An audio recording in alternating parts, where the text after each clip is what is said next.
NDTV, and you're watching NDTV Profit.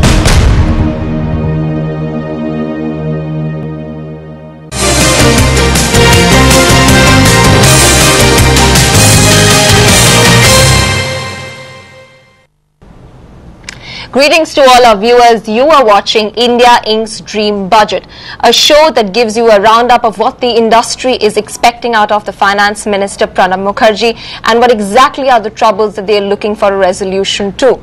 This is a show that is focusing on real estate this afternoon, and it's going to be getting you the biggest voices in the industry to tell you what exactly is the wish list of the real estate industry.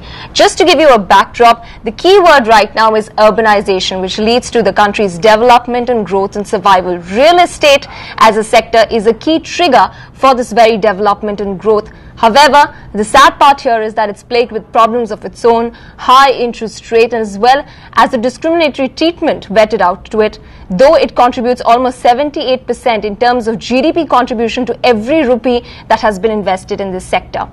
Today, I have two such veterans, two such contributors to growth who are joining me on the show, Mr. Adi Godrej as well as Mr. Vikas Oberoi. None of them need any introduction. Along with them, I've got Mr. Gautam Mehra as well. He's the Executive Director of Tax and Regulatory Services at PwC India. Let me start off first with you, Mr. Godrej. While many do believe that the budget is a mere statement of accounts, nothing much should be expected from an industry standpoint. But things are different this year, and a lot has been expected out of the Finance Minister outside the scope of the budget and from an industry point of view as well. Well, the budget has two important roles. One is in the budget speech the Finance Minister makes. He does set out what the government plans are for the economy over the next year to a certain extent. And then, of course, there are the budget provisions, the various statement of accounts, the various new provisions they wish to bring in taxation, etc. Now, this is a great opportunity for the Finance Minister to perk up the sentiment of the country. Unfortunately, the economic sentiment, the consumer sentiment has been poor over the last 6 months, and it is very important that the Finance Minister does make statements, does provide policy decisions that will lead to a stronger sense of confidence in the economy. And unless we are able to accelerate our GDP growth, we will not be able to put in place all the social programs the current ruling UPA wishes to bring in, because there just won't be the resources. So it's extremely important. Now, I feel it can be done. It can be done very strongly, but the government needs to take some decisions. The most important decision in my mind for the budget would be to set out how the goods and services tax is to be implemented. The Finance Minister must be able to tell us that he will have a GST in the next 6 months, because the GST is the one reform that will add tremendously to GDP growth. In my mind, about 1.5 to 2 percentage points, other things being That is the key issue in terms of the overall tax structure, as well as the interplay of GST and local levies need to be adequately addressed. Vikas, I want to bring it to you now. There are various aspects of real estate, that needs some bit of, reference to. Commercial real estate, residential real estate need a boost, particularly growth areas in Tier 2 and Tier 3 as well. Tier 2, Tier 3 cities is what I'm focusing on, and you need government initiative there. Divina, I agree with Mr. Adi Godrej first, that we need tax reforms as far as the GST goes. But I also feel that the Finance Minister is today grappling with inflation. He's, so what he's really done is he's actually taken the interest rate up.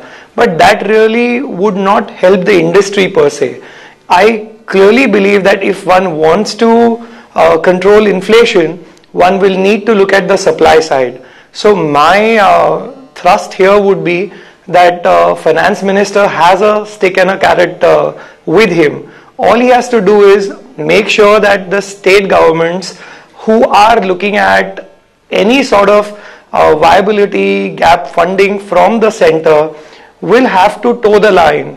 he has to tell them that, you know, they need to bring in reforms as far as property tax goes. They need to increase the housing stock. You know, we cannot solve the housing problem by increasing interest rates. And yes, I mean, we live in an inflationary economy, but that does not mean by pushing costs up, we are going to deter people from buying homes. And the other big thing is that even if you create blockages for funds to come into real estate, let's say the RBI comes up with its norms, you will find other monies coming into this industry. This money will be from people who don't have the sector knowledge, who will probably be driven by the greed that this industry has to offer. If interest rates in this industry are higher, people will find ways and means to deploy their investments here. So I guess, you know, if he can simply address the supply, and this could be done at the back of incentives that the state government gets out of the central government. We need to have single window clearances, we need to have township policies in states clear, and he can clearly do that. Like I said, that he has a stick and a carrot. He could simply tell the state government that I'm not giving you any help unless you come back with these reforms.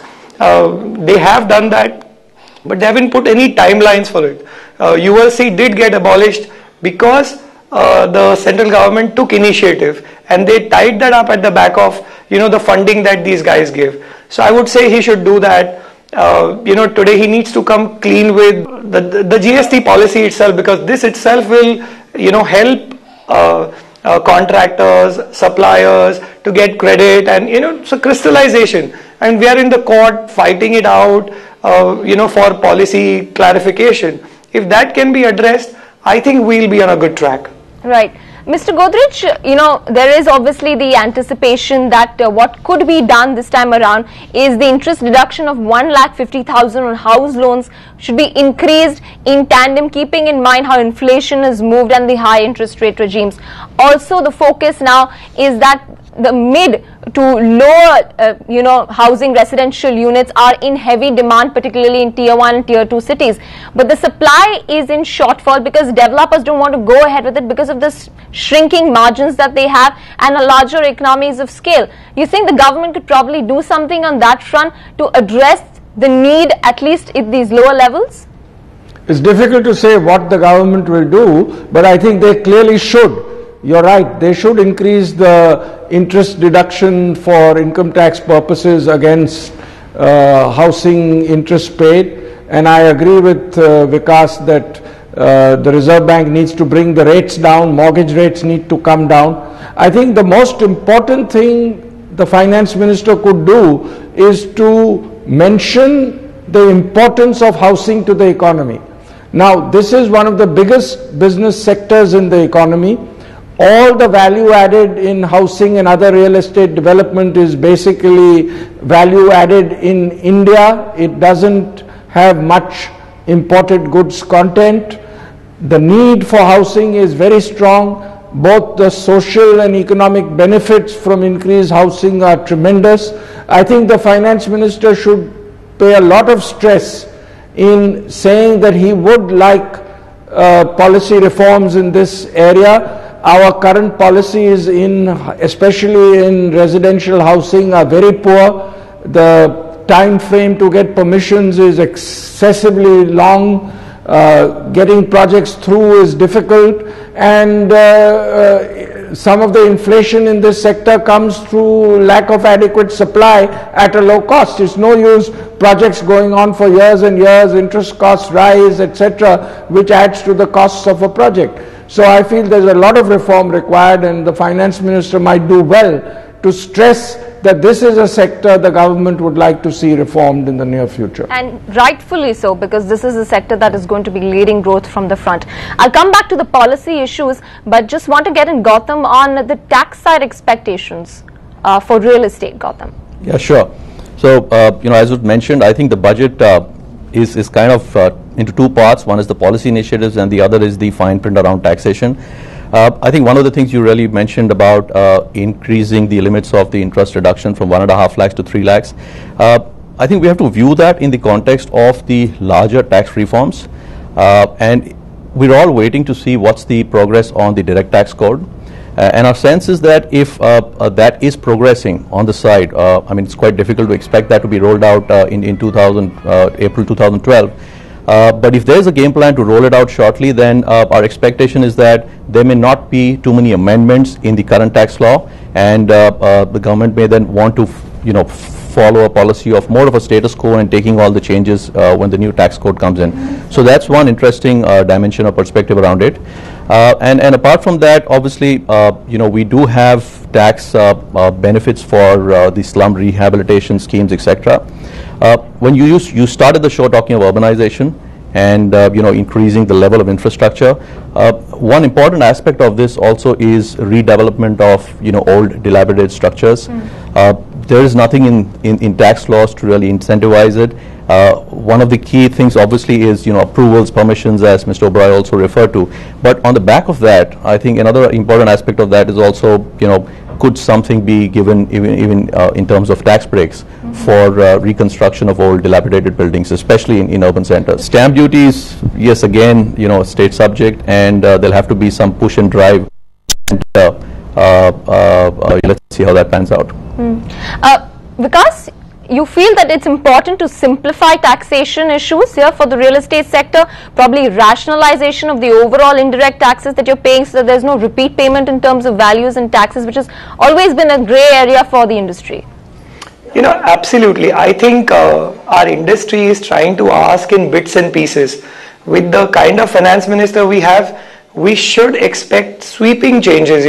This is a time when actually, India can truly shine. And if we really bring in reforms at the real estate level, this can probably, really be the engine for the rest of the industry growth. So I would clearly say that even these, from 150,000 rupees interest to 300,000, it is a very small step. I mean, I think the entire interest should be treated as a expense. That is one, we would want to say. And, housing is a need for everybody. Look at like our foreclosures. There has been the Indian buyer, the home buyer has been very disciplined. We haven't seen any housing bubble or any major, in fact, any default as far as home loans go. If there is, some discipline required, it is more towards the real estate developer per se. So I would say, why punish the customer? Today, people write their biggest check in buying a house. And, so I would say that if the government is not providing the house, they might as well do something where they encourage the industry to do that. So I would say, go for the maximum. It should not be just, a bit here and a bit there. And, we're like one year away from an election budget. So I guess this is where the government should show they can perform and, really impress people. Well, that's a very exhaustive wish list so far. We've got lots more to discuss with Vikas Oberoi, Adi Godrej and Gautam Mehra on the other side, taking a short break and coming right back.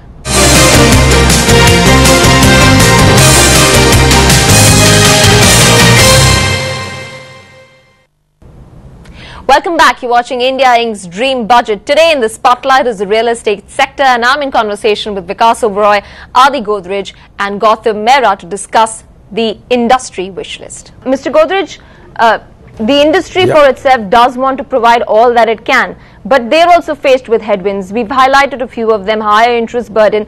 Again, the other fact is that the liquidity and the support that you're getting from the banking system in terms of, providing liquidity. Do you believe that, giving and promoting and the development of REITs right now will provide the necessary steps to infuse the liquidity that's required? Yes, I think everything should be liberalized. Liquidity clearly needs to be improved. I think the Reserve Bank needs to start cutting repo rates, reverse repo rates and CRR rates on a regular basis over the next 9 to 12 months. That will help real estate development very considerably. The mortgage rates have become excessively high, which has created a negative sentiment also among potential buyers of housing, that it is better to wait until mortgage rates come down. Mr. Godrej, how important or how big will it be to increase the allocation to the Rajiv Awas Yojana? I think that's it's the urbanization plans must be supported. I think we should make sure, of course, that they are used efficiently. I think once this Aadhaar UID scheme is brought in, both in terms of individual direction of funds can be more efficient, and the government should set up some system to monitor that the states use it efficiently. And I've found that most of the states that have received these funds have done a good job of it, and this should be encouraged. The other drawback which we just spoke about was a single clearance window, and Vikas, you pointed that out. You know, how much of a drag is this, you know, that there is not a regulator, you know, to make sure things function smoothly, and just an intention from the finance minister, you know, to probably have an outlook on setting such a regulator up that will have a smooth flow will be a big boost. See, we as a company are in for a regulator, as in we vote for it. And when you ask me the drag, it's huge. Government has to make sure that they create a level playing field. They also need to make sure that you know, approvals come in time. At one end, you are increasing the interest rate. The other end, you know, approvals don't come in time. All this costs a lot of money, and this is directly going to be passed on to the buyer. And at the end of the day, we are in effect helping inflation. You know, so I guess if you have a level playing field, if you have your rules clear, if a single window clearance is in place, then, you know, we are able to churn out a lot more, a lot faster. The efficiency that we will end up building will actually be passed on to a customer, because today every developer is looking at affordability also. Affordability at every level. I'm not talking about affordable housing. Even in a luxury segment, there's a level at which people can afford something. Gautam, you have a view on the same, as in what we've been talking about in terms of clearances and... Yeah, 2 points. You know, one on the mention about REITs, definitely. This is something which has been going along since, I've been hearing about REITs for the past, I think, 6 to 8 years at least. I see 2 clear advantages in this. One is getting a more educated investor base and acting as an intermediary channel to funnel that capital into this industry. I think the quality of the capital which comes into the industry will by itself also act as a trigger to, you know, just raising the bar across the board. And secondly, this is an industry which requires capital. I think REITs also acts as a good exit mode for some of the larger investors which come in, because as of now there's very limited, you know, modes of exit. So by and large, I think REITs does carry these big advantages. It will also provide, you know, an opportunity for smaller players to, you know, come into this field. I fully agree on the point of regulations. I just, you know, we just need to be very mindful that it doesn't convert into regulations for the sake of, you know, just putting in something into the bar. And I think Mr. Oberoi very correctly put it. It's about having someone on the ground there who's really taking care of things rather than just increasing the levels of, you know, paperwork or bureaucracy. That's the only, you know, perspective I had on that. Coming back, you know, you spoke about giving an exit option to investors. Mr. Godrej, do you believe that the real estate industry at a point at which it has an investor-friendly environment? Well, I'd like to first talk about the matter on the regulatory issues. Sure. Just single window is not enough. It must be time-bound clearance. If plans are not cleared with a certain period of time, to my mind, the maximum period should be 3 months, they should be deemed to have been cleared. And I think it is very important that government, municipalities, etc. are told to follow that. If they have any questions, if they want to get any clarification, it must be done within that 3-month period. And sorry, what was your other question? I was asking you about real estate. Is it actually an investor-friendly sector, considering that we're talking about FDI and real estate, and there are also various hurdles of investors seeking an exit option? Well, there should be. I think FDI in real estate should be opened up. I don't see why it should be only for X and only for Y, etc. I think it should be opened up. Just as I feel FDI in many other areas should be opened up. Why should the government keep putting restrictions on FDI? Vikas, you want to comment on that? Yeah. You know, I agree with Mr. Godrej. This is probably the best industry one can look at from investor point of view. And the best part is you don't even consider that as an investment. It's as an expense. You consider this as an investment. I mean, a lady of the house will probably, agree to defer buying jewelry if you've just bought a house and you have interest or loan repayment to be done. You postpone buying a car when you actually end up buying a house because you want to repay that. So I guess this is probably the most prudent investment one does. You think it would help also if restrictions on end use of external commercial borrowings are somewhat relaxed? Again, I would say that, we are talking about REIT, we are talking about foreign currency loans, and here we, on our, for access to monies, RBI is actually continuing to restrict use of money into the industry. So I really don't know, whether this is a right idea. At the end of the day, if you are really wanting to curtail inflation, your first act has to be to increase supply. And on the back of that, you can probably then start having FCBs, you can start having, REITs, and so on and so forth. Increasing supply of cash in our industry by not increasing supply of land would actually be, counterproductive, I would say. So of course, all these are welcome, but they should be welcomed at the back of some more supply, some more clarity in rules and regulations. Otherwise, there is a chance of a mismatch, which is what I'm really worried about, So I'm not against that at all. In fact, I'm advocating both of them, but this should be done at the back of increase in supply. Mr. Godrej, completely running out of time, but two-part question. One is a long-standing request to get an industry status granted, and the second is obviously the differential that you see for real estate projects, which is not considered as infrastructure only if it is used for building tolls, highways. That's the time when you get the benefit and the tax benefits. Aside of that, none of the other projects gets the benefits. What is your stance on the fact that, and why exactly is the government holding back to give it an industry status? I think generally government should announce that housing, especially housing, is going to be a priority area, and they should work around this both on the regulatory framework as well as the tax framework. And I agree, mortgages should be deductible to a much higher extent, not this 1.5 lakhs a year is far too inadequate. It must be increased, and I think this giving this status and that status is not very important. What must be very important is that both the central government and the state government should be committed to facilitating the industry. But this, if you do get an industry status, you do get access to good funds as well, long-term, short-term funds, that paves the way for it. Yes, but I think people, even borrowing is not the only way to fund. People could fund it with equity, people could fund it with foreign investment. There are many other ways of funding it. I think if the facilitation of the industry is much more important than the funding part. All right.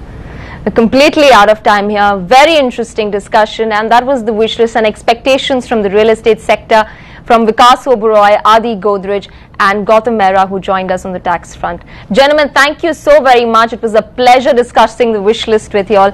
That's it from my end. Thanks a lot for watching. I think if you see the recent report from the Planning Commission, it says that the investment on the healthcare spent by the government should need to increase to 2.5 to 3%. There's been a little bit of a to and fro in terms of what's allowed as R&D and for weighted deduction and what's not allowed for R&D and weighted deduction, and some of the court cases are now beginning to litigate. Coming on the tax side, you're absolutely right. I think this industry probably suffers the most on ambiguity on taxes. R&D is one.